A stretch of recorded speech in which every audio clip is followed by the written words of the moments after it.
Our application now looks pretty good, but there's one last thing I would like to take care of. If you recall the original mockup that we looked at, we had said that when the application first loads up inside the browser, we were not going to show that additional little form element at the very bottom.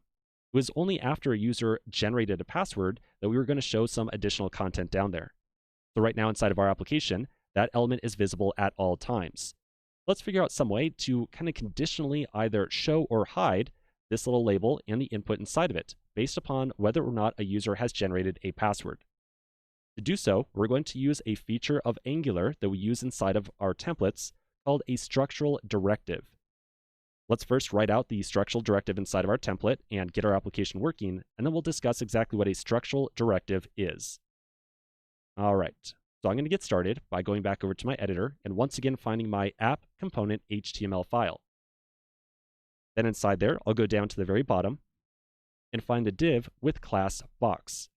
So this div right here and the label and input inside of it are what display this stuff down here at the very bottom. So we want to add in a structural directive that is going to toggle whether or not this div gets displayed and everything inside of it. So to do so, I'm going to find the div, and inside of the opening div tag, I'm going to put in star ngIf equals password. Now let's save this, go back over to our application, and see what we get. So as soon as I flip back over, I now see that by default, I don't have that little output element at the bottom. But if I enter in a length and check one of these checkboxes and then generate the password, now that element is visible again.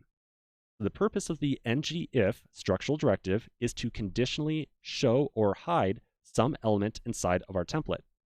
Let's get a better idea of what this whole directive thing is, and then kind of evaluate the syntax we just used right there to actually create it. So in the world of Angular, directives are little bits of additional syntax we use inside of our templates. There are technically 3 different types of directives, but we're only going to discuss 2 of them right now. So the 2 that we're going to discuss right now are structural directives and attribute directives. We just used a structural directive. The purpose of a structural directive is to add or remove an HTML element. So essentially, a structural directive you can think of as changing the structure of our template. The other type of directive that we use is an attribute directive. The goal of this is to change the properties of some HTML element that it gets applied to. There are a couple of structural directives and attribute directives that are included with Angular. So by just using Angular, you get a couple of each of these right out of the box. But you and I, as developers, also have the ability to write our own custom structural directives and our own custom attribute directives as well. And that's something that we're going to do later on inside this course.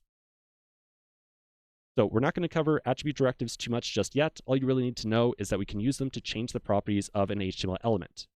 And like I said, we're going to cover them a little bit more later on. So for right now, let's go back over to our editor and learn a little bit more about how the ngIf structural directive behaves. All right, so back over here. As you can guess, this is the total key, as we've seen with property binding and event binding already. Everything inside of the double quotes of the ngIf structural directive gets evaluated as code. So this right here, writing out password, means go over to our component class instance. So remember, that's the app component.ts file. It means go over to this thing, take a look at the password property on our component class. If this is falsy, so if this value is falsy or if it's truthy, either conditionally hide or show this div and everything inside of it. So when our component is first initialized and shows up inside the DOM, the value of password is empty string. That's how that password property starts out. Empty string inside of JavaScript is evaluated as falsy. It is like the Boolean value false. So in other words, when our component first gets displayed, you can imagine that looking at password right there essentially turns into false, which means hide this element and everything inside of it. Then at some point in time, the user generates a password, and we update the value of that password property to some actual defined string. So password at that point in time essentially comes whatever the randomly generated password is. A string with some characters inside of it is evaluated by JavaScript as being true, or truthy in nature. So it kind of turns into ngIf is true. That means show this element and everything inside.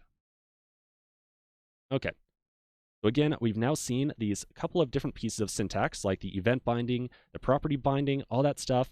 And the common theme here is that everything inside of those double quotes gets evaluated as code, and we have access to all the variables, all the properties off of our component class.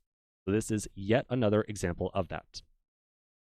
All right, so as I mentioned, we have the ability to write out our own structural directives and attribute directives, and that is something we're going to take care of later on. I think our application now looks pretty good. And I've said several times that there was just one or two more things to do on our application, but there really is just one last very small thing we're going to take care of. So quick pause, and one last thing that we're going to deal with around our app.